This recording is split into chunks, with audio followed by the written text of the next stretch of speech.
4월 9일 부활주일 새벽예배 본문의 말씀은 요한복음 20장 1절로 10절까지 말씀이 되겠습니다. 요한복음 20장 1절로 10절까지 말씀을 통해서 부활주일 이 새벽에 아침에 주시는 하나님의 은혜 말씀을 함께 나누도록 하겠습니다. 자, 이제 예수님께서 말씀하신 대로 십자가에 달려 돌아가시기 전에 미리 예고하시고 가르쳐 주시고 말씀하신 대로 예수님께서 3일 만에 사흘 만에 부활하셨습니다. 그 내용의 본문이에요.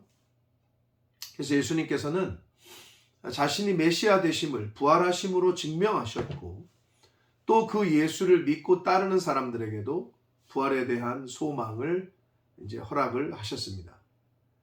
자, 우리가 잘 알고 있는 본문이긴 하나 오늘 아침에 이 요한복음 20장 이 첫 번째 단락을 통해서 주시는 교훈을 함께 받도록 하겠습니다. 한 절씩 보겠습니다. 안식 후 첫날 일찍이 아직 어두울 때에 막달라 마리아가 무덤에 와서 돌이 무덤에서 옮겨진 것을 보고 그렇게 기록합니다. 이 요한복음 20장의 이 부활하신 예수님이 에 대한 기사에 대한 내용은 마태복음 28장과 마가복음 16장, 누가복음 24장에 공이 사복음서 모두 기록하고 있는 말씀입니다. 참고해서 같이 보시면 더 좋습니다. 그래서 막달라 마리아가 가장 먼저 갔더니 돌이 그 큰 돌이 다른 성경에 보면 그 돌을 어떻게 옮길까 이런 걱정을 하고 갔는데 다른 복음서에 보면은 가서 봤더니 돌이 옮겨졌어요. 그것을 보고 놀랐겠죠. 얼마나 놀랐겠어요. 2절 시몬 베드로와 예수께서 사랑하시던 그 다른 제자에게 달려가서 요한입니다. 베드로와 요한에게 달려가서 말하되 사람들이 주님을 무덤에서 가져다가 어디에 두었는지 우리가 알지 못합니다. 당연히 인간적으로 그렇게 생각할 수 있죠. 사람들이 이 시체를 우리 주님의 시체를 갖다가 또 옮겨서 어떻게 했나 보다 여러 가지 걱정 여러 가지 생각에 쌓여 있었겠죠. 그래서 가서 말을 합니다. 자, 그랬더니 베드로와 그 다른 제자가 그 소리를 듣고 얼마나 또 놀랐겠어요. 나가서 무덤으로 갈새 둘이 같이 다름질하더니 그 다른 제자가 베드로보다 요한이 더 먼저 빨리 달려가서 먼저 무덤에 이르러요. 5절 구부려 세 마포 놓인 것을 보았으나 들어가지는 아니했다. 이게 입구가 큰 게 아니었기 때문에 몸을 굽혀야 들어갈 수 있는 그런 입구였기 때문에 이렇게 보니까 시신을 쌌던 세 마포는 있는데 보이질 않는 거예요. 그래서 그런데 이 제자가 들어가질 않아요. 먼저 베드로를 기다립니다. 6절 시몬 베드로는 따라와서 무덤에 들어가 보니 베드로는 직접 들어가요. 그러더니 세마포가 놓였고 7절 또 머리를 쌌던 수건은 세마포와 함께 놓이지 않고 딴 곳에 쌌던 대로 놓여있다.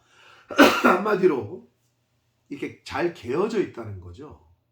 일반적으로 시신을 도난했거나 훔쳐갔거나 이러면 그걸 개놓을 새가 어디 있어요. 그냥 막 여기저기 막 어지럽혀져 있었겠죠. 근데 예수님께서는 얼마나 또 정갈하신지 그거를 쌌던 그대로 잘 개어 놓으셨어요.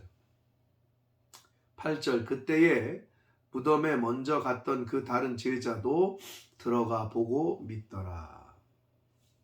없어진 거를 가서 직접 본 거죠.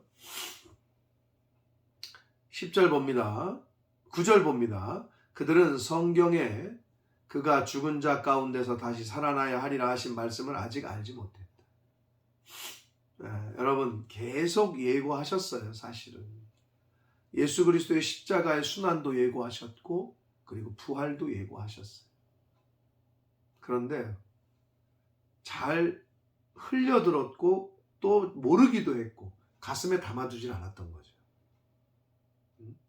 왜냐하면 죽은 사람이 다시 살아난다는 것은 예수님 이전에도 없었고 이후에도 없는 사건이기 때문에 충분히 그럴 수 있다고는 여겨지지만 어찌됐건 이 제자들은 예수 그리스도의 부활을 제대로 인지를 알 수가 없는 상황이었던 겁니다. 그래서 10절 이에 두 제자가 자기들의 집으로 돌아갔다라고 성경이 말씀하고 있습니다.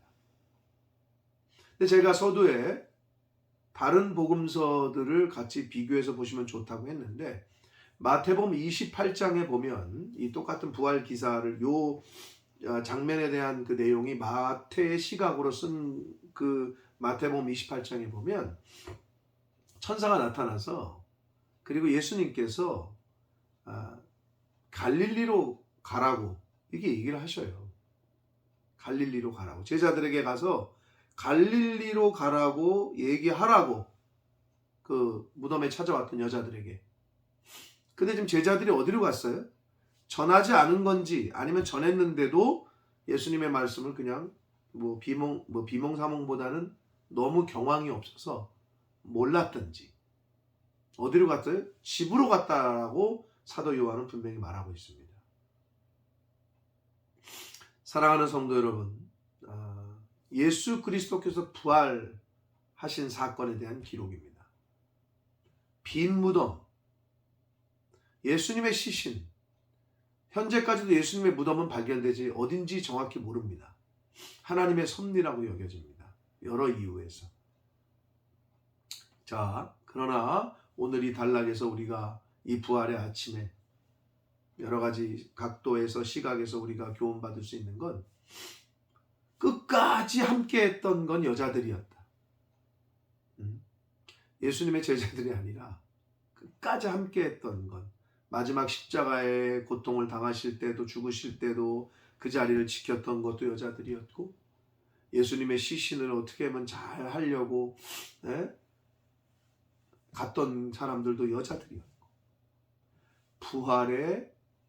부활하신 예수 그리스도를 첫 번째로 만났던 것도 여자였습니다. 사랑하는 성도 여러분, 예수님을 사랑하되 제가 며칠 전에도 말씀드렸어요. 사랑은 끝까지 함께 해주는 게 사랑이다. 좋을 때나 나쁠 때나. 좋을 때는 누구나 다 함께 하니까요. 어렵고 힘들고 나쁠 때, 상황이 아주 워스할 때 그때도 끝까지 옆에 지켜주는 거. 그게 사랑인데 제자들은 그러지 못했습니다. 오늘날 예수 그리스도의 제자가 되려고 하시는 분들 마지막까지 하나님 곁에, 예수님의 십자가 곁에, 교회 곁에, 말씀 곁에 머무시는 저와 여러분이 되시기를 축복합니다. 자, 그리고 오늘 이 말씀 속에서 분명히 다른 복음서에 보면 마태복음 28장에 보면 갈릴리로 가라. 근데 자기들의 집으로 가요. 조금 요만큼이라도 예수님이 부활하셨나? 진짜 그렇게 말씀하셨다고? 그걸 조금이라도 좀 가볍게 여기지 않고 잘 가슴에 새겼으면 충분히 그리고 당연히 갈릴리로 뛰어갔어야죠. 빨리 갔어야죠. 그런데 그냥 집으로 돌아갔대요. 가볍게 여긴 거죠. 하나님의 말씀을. 바라기는 물론 믿기 어려운 말씀이기도 하죠. 그러나 그럼에도 불구하고 우리는 하나님의 말씀을 대할 때 가볍게 여기지 말고 경히 여기지 말고 믿고 그 말씀 그대로를 믿고 그대로 따르는 것이 저와 여러분의 그리고 제자된 자세인 줄 믿습니다. 2023년 부활주일입니다. 예수 그리스도는 사망 권세를 깨고 부활하셨습니다. 이 부활의 기쁜 소식을 이 영상을 통해서 이 말씀을 보시는 모든 이들에게 전합니다. 예수님은 부활하셨고 지금도 살아계시고 그리고 말씀하신 그대로 다시 오실 겁니다. 그 다시 오실 예수 그리스도를 맞이할 준비를 이 땅에서 하나님이 생명 주시고 시간을 허락하시는 동안에 잘 준비하시는 저와 여러분이 되시기를 예수 그리스도 이름으로 축복합니다. 기도하겠습니다. 살아계신 하나님 아버지, 감사와 찬송과 영광을 올려드립니다. 하나님의 은혜로 오늘 새 생명 주시고 복된 주일을 허락하시되 예수 그리스도의 부활을 기념하는 부활주일로 저희들이 맞이하게 해주시니 하나님 감사합니다. 아버지 하나님, 예수 그리스도의 부활이 없으면 우리가 가장 불쌍한 자다 라고 말했던 사도 바울의 말을 기억합니다. 예수님이 부활하셨기에, 예수님이 부활의 첫 열매가 되셨기에 저희들도 부활할 줄 믿습니다. 아버지, 그 소망을 가지고, 그 믿음을 가지고 하나님 앞에 가는 그 순간까지 살게 하시고 이 부활의 기쁜 소식을 모르는 이들에게 잘 전하는 부활의 증인으로서의 삶을 사는 저희들 모두가 되게 하여 주옵소서. 예수 그리스도 이름으로 축복하며 기도 올리옵나이다. 아멘.